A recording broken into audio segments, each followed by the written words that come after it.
जय श्री कृष्ण।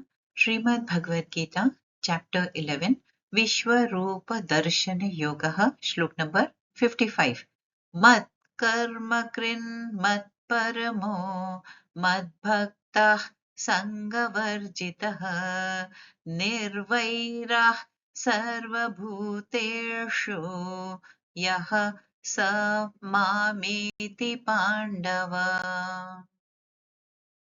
ॐ तत्सदिति श्रीमद्भगवद्गीतासु उपनिषत्सु ब्रह्मविद्यायां योगशास्त्रे श्रीकृष्णार्जुनसंवादे विश्वरूपदर्शनयोगो नाम एकादशोऽध्यायः।